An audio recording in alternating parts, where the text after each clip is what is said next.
Good evening, everyone. Today's discussion is about a item which appeared in the Hindu today. It is about, you must have heard of Father Stan Swami, a very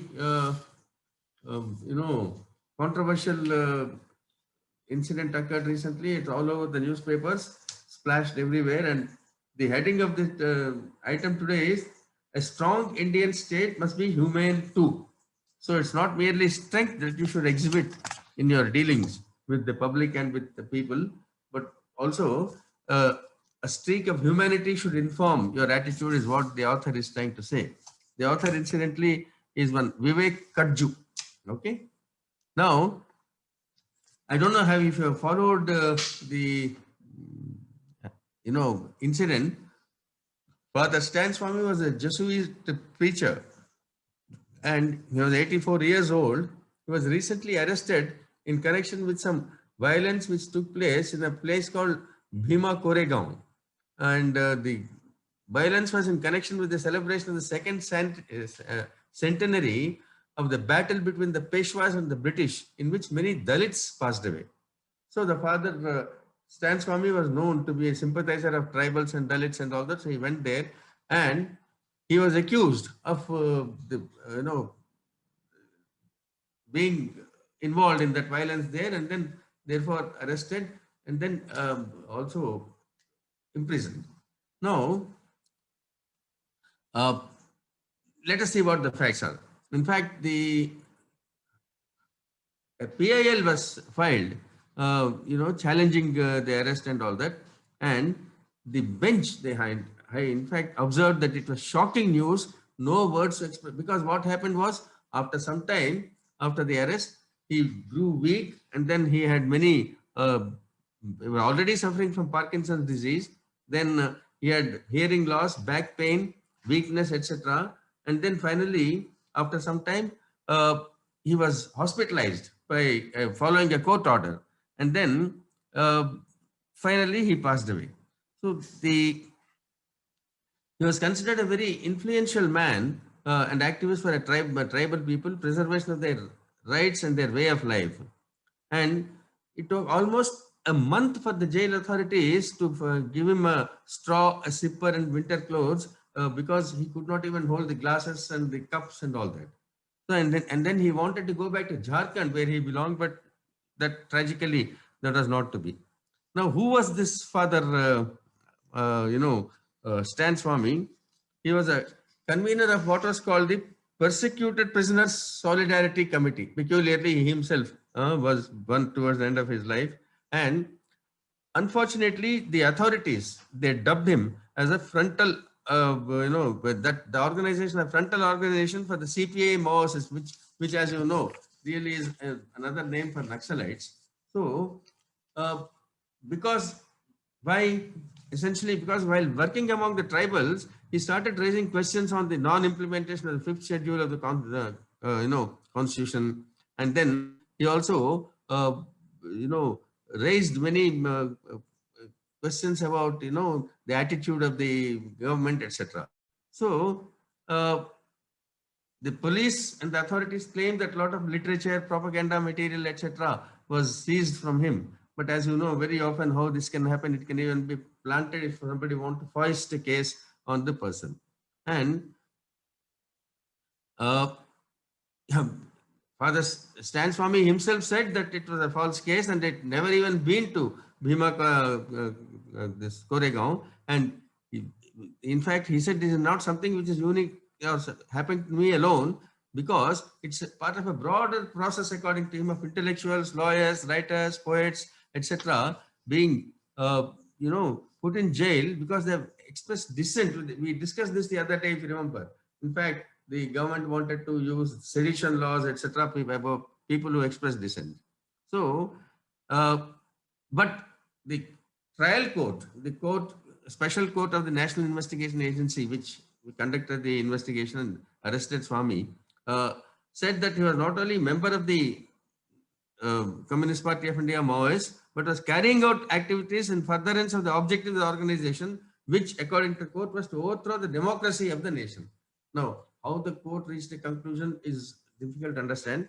But then as you can see, they went in appeal and all that. Then this incident attracted a lot of criticism internationally, and many organizations. One organization called Human Rights Defenders uh, objected to it. And then the European Union, the EU's special representative, said that it is false charges of terrorism. And then the United Nations High Commissioner for Human Rights said that he was sadly disturbed, and the US State Department also expressed sadness.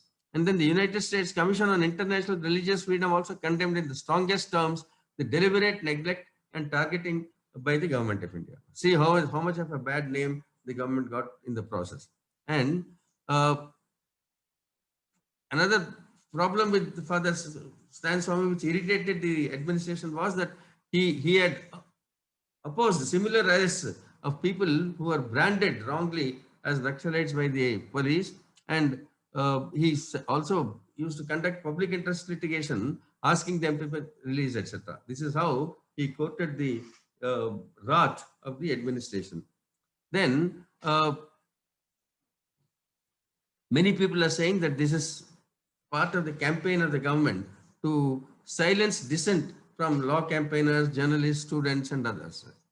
And then, but the official stand taken by the Ministry of External Affairs was that you can see the quotation in the article that authorities in India act against violations of law and not against legitimate exercise of rights. So all such actions are strictly in accordance with law, is what the Ministry of External Affairs said. But I don't think it will cut much ice with people who are observing the situation, because it lacks credibility on the face of it.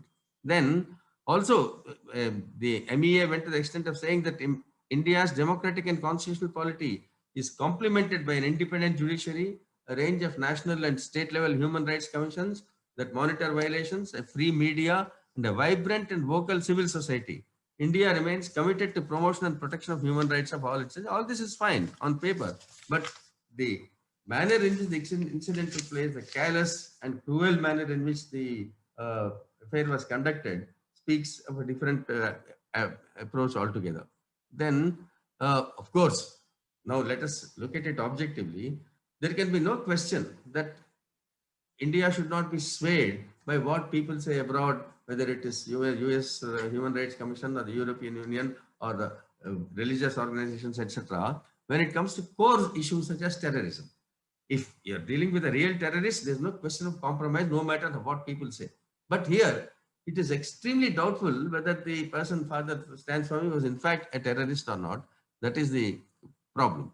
Now, however, you see, diplomacy, the MES stand defending the situation to some extent may be okay, but it requires engagement with international liberal opinion. They must understand what those people are feeling, and instead of saying just making good and inflexible assertions and quoting principles, etc., they must be a little, they must exhibit a little empathy and talk to them and make them understand precisely what happened. If in fact a mistake has occurred, so many mistakes occur in so many democracies, in Britain, in USA, in Europe, and all that.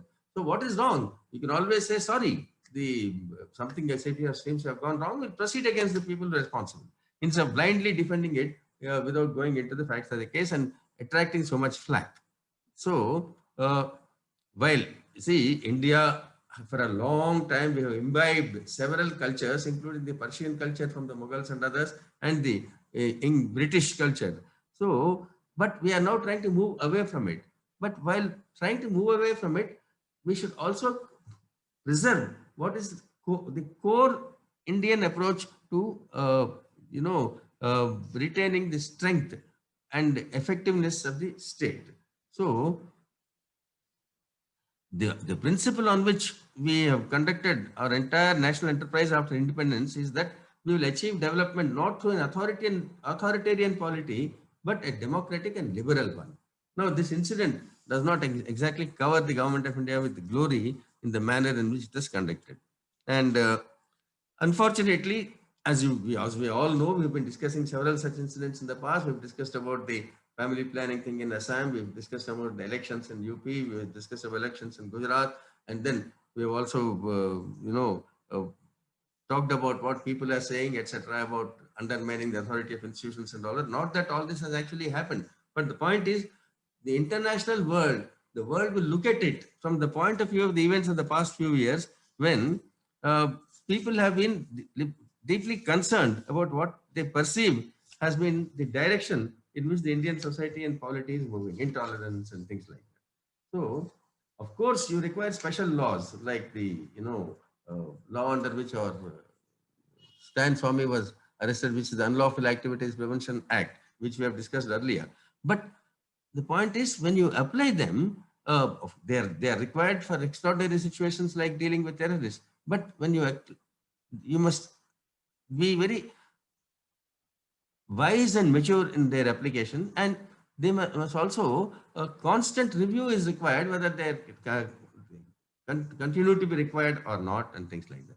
The jail and bail kind of attitude will not work, is what the author is saying.